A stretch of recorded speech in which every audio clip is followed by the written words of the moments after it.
The notion of radical uncertainty is that there are events, such as the current global pandemic, where history offers relatively little in the way of useful guidance to future outcomes.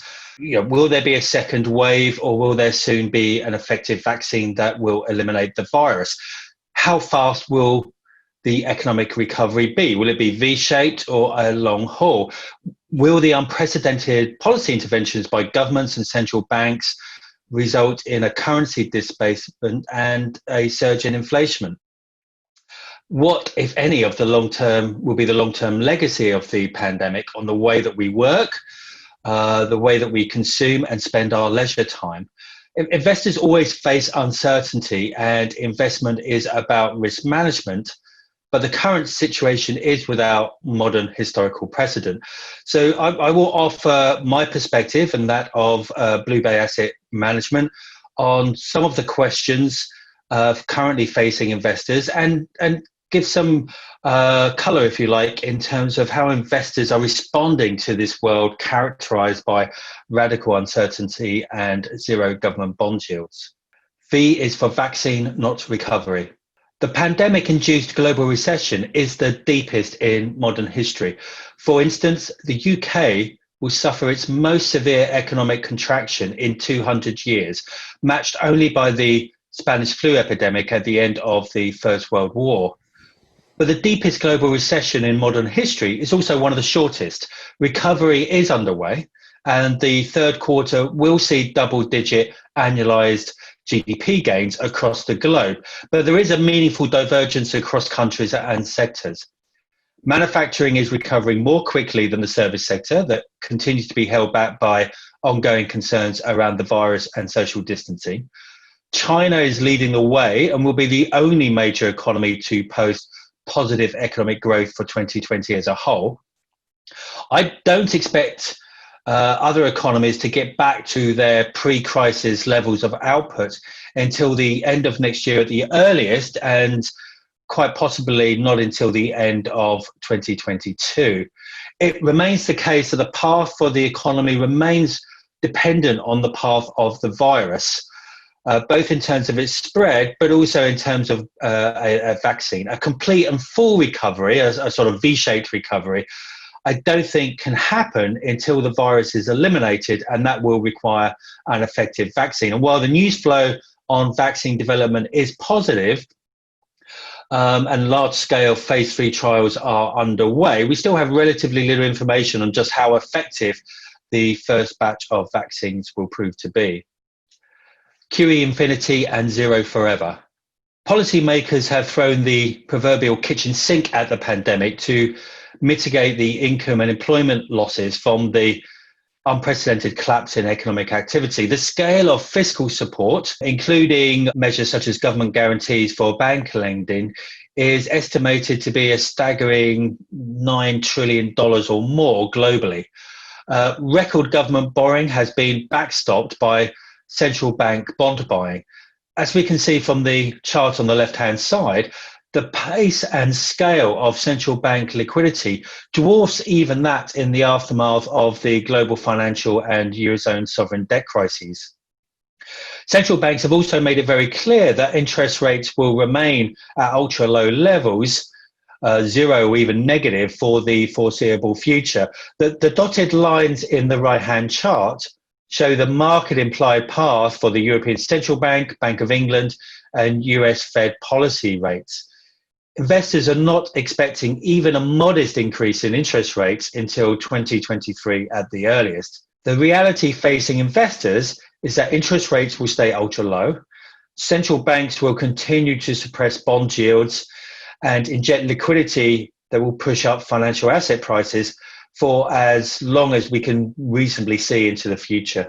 Falling real yields dominate financial markets. Negative nominal and real rates are not new for European investors, but the pandemic and recession has resulted in a dramatic decline worldwide, and most importantly, in US real or inflation-adjusted bond yields. The grey line in both these charts is the inflation-adjusted or real yield on US Treasury bonds, and it's currently, for the 10-year bond, currently negative 1%.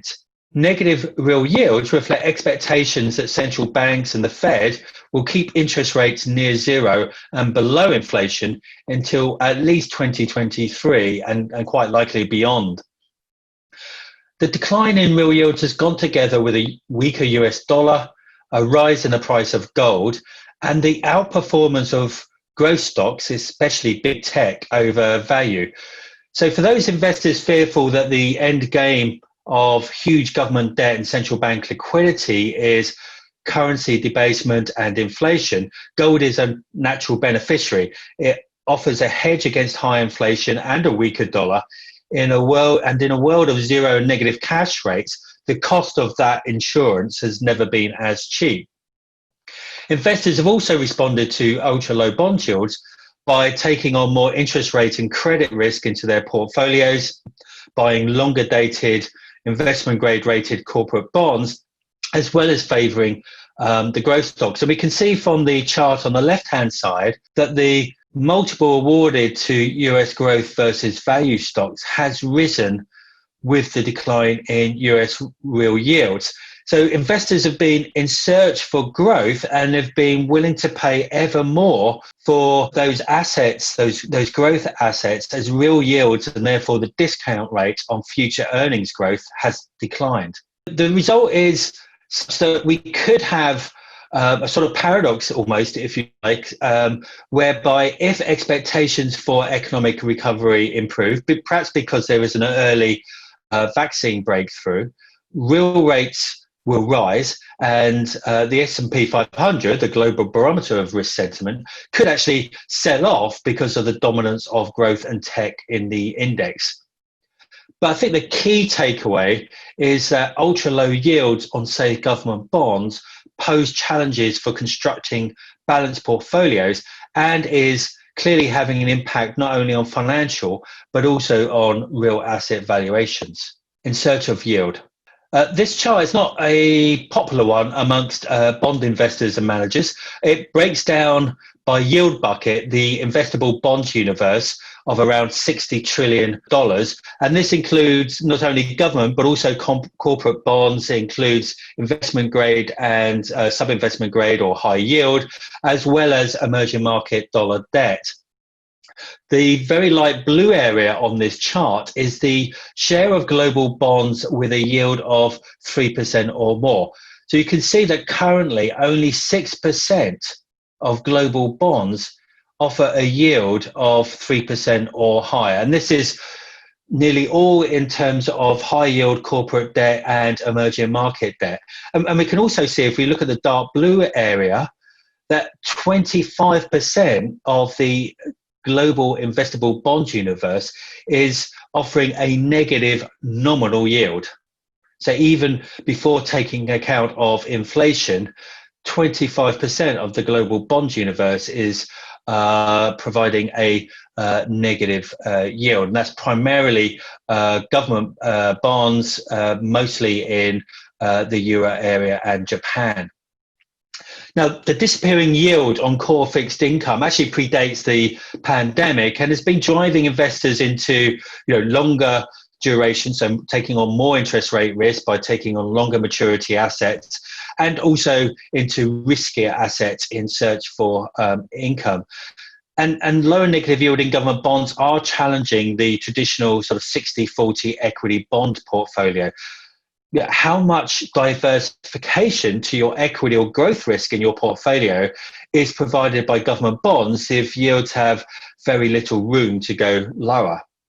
And so investors have been responding, as I've alluded to, by increasing their exposure to high grade, investment grade corporate credit, but also by moving into alternative assets, into real assets, into alternative strategies in search for not only additional return, but also greater diversification in their portfolios. Alternative and passive barbell and rise of ESG. I mentioned that investors have been responding to the structural decline in government bond yields by increasing allocations to alternative assets and strategies. But at the same time, they've also been opting for low-cost passive index tracking strategies. So investors are barbelling. They're using low-cost passive benchmark tracking vehicles for getting beta or market exposure, particularly to markets such as public equities. But at the same time, allocations to strategies unconstrained by benchmarks is also on the rise. So unconstrained investment strategies, typically global, multi-asset, can be across a range of asset classes. And the aim of these unconstrained strategies is to generate uncorrelated alpha to other components of investor portfolios. And many investors have also sought yield and income from investment in real assets such as real estate, infrastructure, and commodities. Now, one has to caution that many of those real assets, are illiquid, and part of the additional return is an illiquidity premium that is being extracted. And this makes it very attractive to institutional investors, to pension funds. But as we saw with the dash for cash during the market sell-off in March, the value of liquidity can dramatically change. The other trend is the rise in sustainable investment. That is where environmental, social, and governance factors are explicitly incorporated into the investment process. I do think that populist politics, deglobalization, implies more interventionist governments. I think governments are going to, over time, favour labour over capital. Restrictions on technology disruptors, less openness to international trade and investment. And I think businesses and investors will have to be much more aware of the political, policy, and regulatory risks they face. And in that sense, I think the rise of ESG, so the rise of environmental, social, and governance factors in the investment process, is a rational response by investors to actually better manage these additional political, policy, regulatory risks that they face, as well as to meet the demands for ethical and sustainable investment. Navigating radical uncertainty. Growth will bounce back strongly in the third quarter after the deepest downturn in global economic activity in modern history. I would caution against extrapolating that bounce into a V-shaped recovery. I do think that until we have a medical breakthrough, the coronavirus will prevent a full return to normality and therefore a full economic recovery. Our view is that the economy will be permanently changed by the pandemic and that the recovery will be more of a long haul rather than a V-shape. Unemployment will rise and stay high, and at least in the near term, actually inflation will stay low. The legacy of the pandemic, what will be the shape of the post-COVID world, remains hugely uncertain. Will it permanently affect the way that we work, where we go to work, how we consume, where do we spend, and how do we spend our leisure time? Is it the end of the era of high intensity, big office buildings in crowded city centres? The chart on the left-hand side shows the price of a real estate investment trust that leases building space for shopping centres, offices, and convention centres. The collapse in its price is illustrative of, I think, the huge uncertainty, not only over the path to recovery, but as to whether there will be a return to a sort of pre-COVID normality.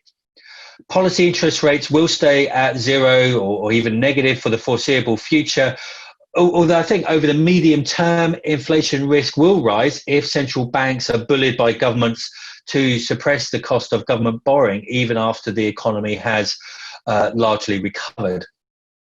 Zero cash rates, negative yielding government debt is challenging traditional 60-40 equity bond portfolios, and investors are looking for alternative sources of income and diversification for their portfolios. Real assets will remain a popular option for investors, not only seeking yield, but also diversification benefits and protection against the tail risk of higher inflation in the future. The pandemic and the rising impact of climate change means that sustainable investing, is not a passing fad. I think it is here to stay, and it's a way in which investors can try to build more resilient portfolios in an environment that's characterized by radical uncertainty and zero yields. Thanks very much for your attention.